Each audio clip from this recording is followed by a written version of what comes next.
السلام عليكم ورحمة الله وبركاته. أهلا وسهلا بيكم في قناتنا. النهاردة هنتعلم مع بعض أداة مهمة جدا في الإكسل هتوفر عليك وقت ومجهود في شغلك. ولو حابب تتعلم إكسل بشكل كامل ومن الصفر للاحتراف، عملت كورس كامل على منصة يوديمي وسايبة ليكم الرابط في أول تعليق. يلا بينا نبدأ الفيديو. في الفيديو ده هنتعلم إزاي نعمل بروتكشن أو حماية للشيت بتاعنا أو لبيانات معينة أو جزء معين من الشيت. يلا بينا نبدأ ونشوف نعملها إزاي. أول حاجة نتعلم إزاي نمنع ملف الإكسل نفسه إن هو يتفتح. فمن قائمة فايل بروح لإنفو، بختار بروتكت ورك بوك واختار تاني خيار معانا وبدخل باسورد أنا بحطه مثلا وليكن من 1 ل5 واضغط أوكي. بيطلب مني إن أنا أدخله مرة تانية، هدخله تاني من 1 لحد 5 كده مثلا. خلاص كده الشيت بتاعي لو جينا قفلناه وسيفنا طبعا، لو جربنا إن إحنا نفتحه تاني هنلاقيه بيطلب مني الباسورد، فهندخل من 1 لحد 5. كده اتعلمنا أول حاجة من إن أنا إزاي أمنع ملف الإكسل إن هو يتفتح إلا بباسورد. تاني حاجة عندي لو رحت لقائمة فايل وعملت سيف as واخترنا براوز واخترنا المكان اللي احنا هنحطه فيه وجينا هنا في تولز واخترنا جنرال اوبشنز، هيطلع لي قائمة فيها باسورد تو اوبن وباسورد تو موديفاي. أول خيار معانا اللي هو باسورد تو اوبن بدخله باسورد عشان أقدر أفتح الملف، فهندخل مثلا زي ما احنا كنا عاملين من 1 ل5. وبعد كده عندنا باسورد تو موديفاي وده باسورد بدخله عشان أقدر أعدل في الشيت، وليكن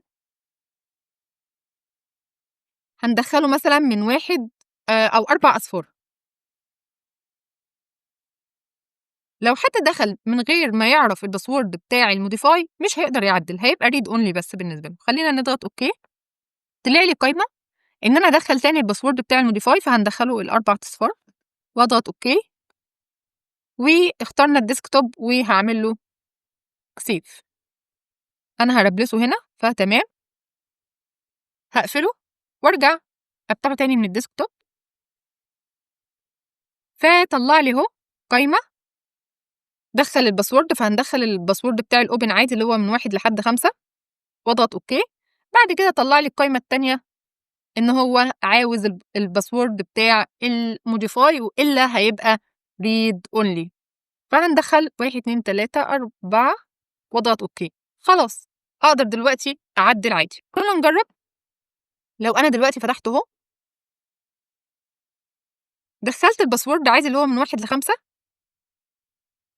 وجيت في الموديفاي انا مش فاكره فعملته مثلا ايه كذا واحد وخلاص، فعملت اوكي، فيقول لي الباسورد you supplied is incorrect، يعني كده انا مدخل حاجه مش صح، فمديني خيار ان انا اعمل ريد اونلي. لو اخترتها وجيت عدلت مثلا وجيت اسيف مش هيرضى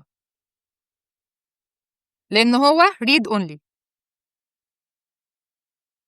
دلوقتي لو انا دخلت قائمه فايل وعملت سيف as وبراوز وجينا من تولز عملنا الجنرال اوبشن ودلت الباسورد بتاع تو اوبن ودلت برضو باسورد تو موديفاي وضغطت اوكي واخترت المكان تاني وعملت سيف وضغطنا اوكي. كده خلاص لو جينا فتحنا الشيت بعد كده هنلاقي ان هو مش هيطلب مني لا باسورد تو اوبن او باسورد تو موديفاي. بكده نكون خلصنا شرح الفيديو بتاعنا، اتمنى تكونوا استفدتوا وان شاء الله اشوفكم الفيديو اللي جاي. ولو حابب تتعلم اكسل بشكل كامل ومن الصفر للاحتراف هتلاقي الكورس كامل على منصة يودمي وسايبه ليكم الرابط في اول تعليق. شكرا لكم.